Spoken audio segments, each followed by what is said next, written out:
Hello दोस्तों, कैसे आप लोग। आशा करता हूँ कि आप सब बढ़िया होंगे। तो हम यहाँ पे हिस्ट्री का ऑब्जेक्टिव लेके आ गए हैं, पूरा हिस्ट्री का निचोड़ हम लोग लेके आ गए हैं। तो जो फर्स्ट सेमेस्टर में है और जिस सब्जेक्ट का जिसका भी एग्जाम बचा हुआ है उनके लिए बहुत ही मस्त ऑब्जेक्टिव का निचोड़ आ चुका है। ठीक है, इसमें जिसका भी सब्जेक्ट MIC और MDC में हिस्ट्री है, हिस्ट्री सब्जेक्ट है, जिनका भी अभी हिस्ट्री का एग्जाम बाकी है तो उनके लिए ये वीडियो बहुत ही इन्फॉर्मेटिव होने वाला है। तो वीडियो को स्टार्ट से एंड तक पूरा देखिएगा और पूरा इसमें हम समझेंगे, पूरा इतिहास के जितने भी ऑब्जेक्टिव्स का निचोड़ है इसमें सब जानेंगे। और इसके साथ ही आपको 2 प्रीवियस ईयर के क्वेश्चन पेपर का ऑब्जेक्टिव जो कि काफी इंपॉर्टेंट है वो आपको भी कराया जाएगा, जो कि वीडियो के अंत में कराया जाएगा। तो वीडियो को पूरा शुरू से अंत तक पूरा देखिएगा। यूनिट 1 भारतवर्ष की अवधारणा। क्वेश्चन नंबर 1, भारतवर्ष नाम सर्वप्रथम किस ग्रंथ में प्राप्त हुआ है? तो इसका राइट आंसर हो जाएगा पुराण ग्रंथ में। क्वेश्चन नंबर 2, भारतवर्ष के संबंध में किस पुराण में कहा गया है कि जो राजा त्रिकोणाकार फैले हुए इस द्वीप को जीत लेता है वह सम्राट कहलाता है?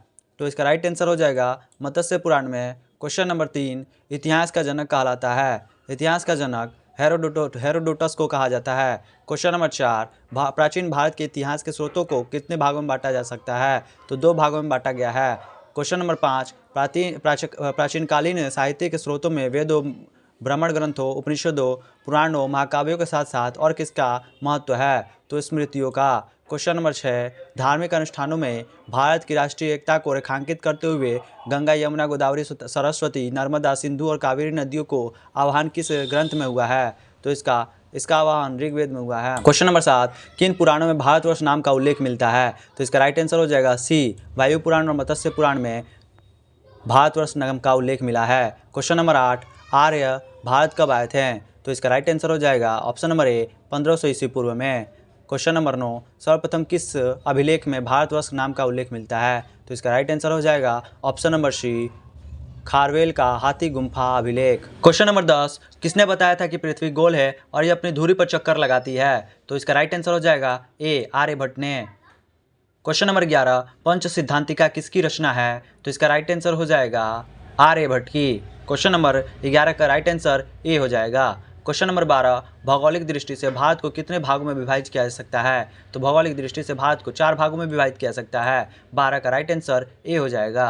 क्वेश्चन नंबर 13, कालिदास कृत अभिज्ञान शाकुंतलम में राजा भरत को किसका पुत्र बतलाया गया है? तो दुष्यंत का पुत्र बतलाया गया है। 13 नंबर क्वेश्चन का राइट आंसर सी हो जाएगा। अब हम आ गए हैं अगले यूनिट में जिसका नाम है वेद, वेदांग, उपनिषद, स्मृति एवं पुराण।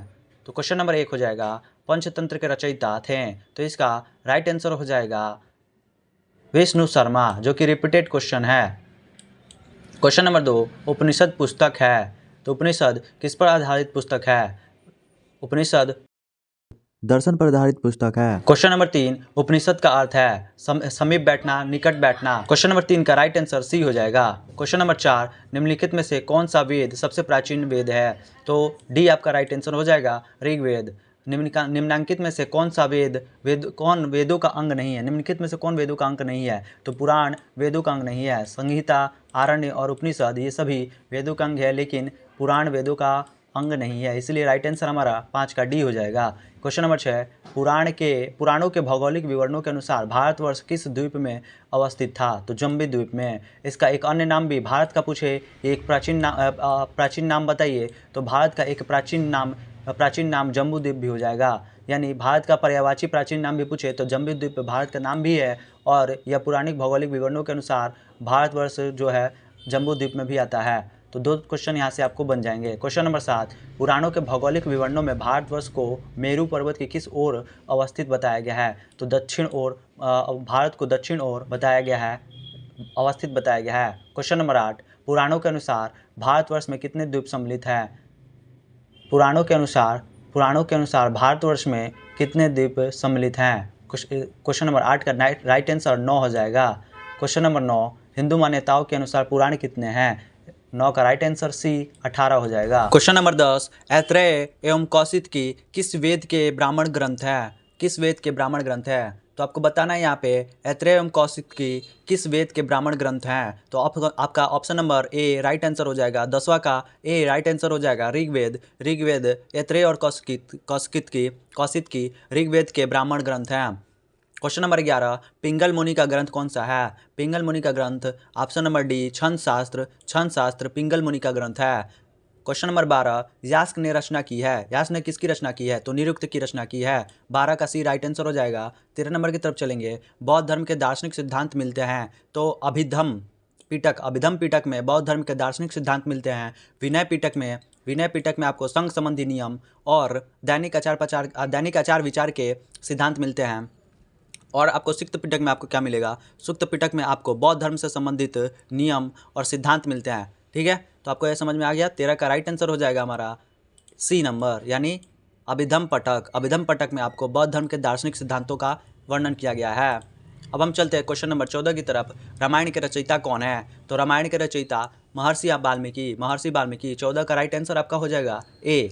15 सत सहस्त्र संहिता कहा जाता है। तो सत सहस्त्र संहिता आपको महाभारत को कहा जाता है। 15 का राइट आंसर हो जाएगा बी। 16 नंबर, मुद्रा राक्षस किसका ग्रंथ है?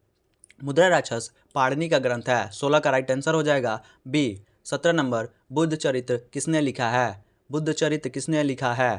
आपका राइट आंसर हो जाएगा बी,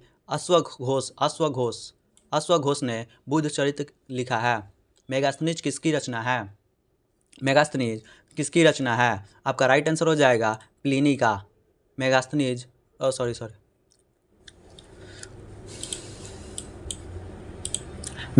किसकी रचना है? तो आपका राइट आंसर हो जाएगा बी, यानी इंडिका का। मेगास्थनीज इंडिका की रचना है। क्वेश्चन नंबर 19, इतिहास का जनक किसे कहा जाता है? इतिहास का जनक, ये क्वेश्चन रिपीटेड है, आपको पता ही होगा। इतिहास का जनक हेरोडोटस, यानी डी, 19 का डी, हेरोडोटस को कहा जाता है। क्वेश्चन नंबर 20, सियुकी किसकी रचना है? तो ह्यून सॉन्ग की रचना है। 20 का आपका ए आंसर हो जाएगा हैन सॉन्ग, सियुकी। ठीक है, सियुकी किसकी रचना है? तो ह्यून सॉन्ग। 20 का राइट आंसर हो जाएगा ए। 21 नंबर, यात्रियों का राजकुमार किसे कहा जाता है? Option number D, Hyun song को कहा जाता है। 21 का राइट आंसर डी हो जाएगा। 22, ऐहोल अभिलेख किसने लिखा है? ऑप्शन नंबर आपका डी, रवि कीर्ति का है। ऐहोल अभिलेख रवि कीर्ति ने लिखा है। क्वेश्चन नंबर 23, सती प्रथा का प्रथम अभिलेखीय साक्ष्य है। सती प्रथा का प्रथम अभिलेखीय साक्ष्य आपका राइट आंसर हो जाएगा एरड़ अभिलेख। सती प्रथा का प्रथम अभिलेख जो कि अभिलेख साक्ष्य है, तो आपका एरड़ अभिलेख हो जाएगा, जिसमें सती प्रथा का वर्णन है। क्वेश्चन नंबर 24, किस स्रोत से पता चलता है कि समुद्रगुप्त वीणावादक था? तो आपका 24 का राइट आंसर हो जाएगा डी, सिक्के को स्रोत से पता चलता है कि समुद्रगुप्त वीणावादक थे।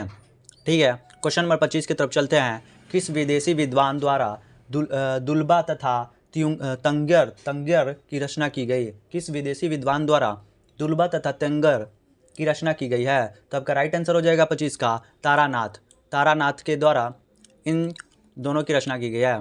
पेरिपल्स ऑफ द एरिथ्रेनियसी नामक साहित्यिक प्राचीन भाग के किस पक्ष पर प्रकाश डालता है? तो आपका राइट आंसर हो जाएगा राजनीतिक स्थिति पर प्रकाश डालता है। 27 नंबर क्वेश्चन देखते हैं। गायत्री मंत्र किस धर्म ग्रंथ में है? तो गायत्री मंत्र आपका ऋग्वेद धर्म ग्रंथ में है। अगर आपको वीडियो पसंद आया तो वीडियो को लाइक कर दें और इसका पार्ट 2 आएगा तो चैनल को सब्सक्राइब कर ले, जिससे कि इसका नोटिफिकेशन मिल पाएगा।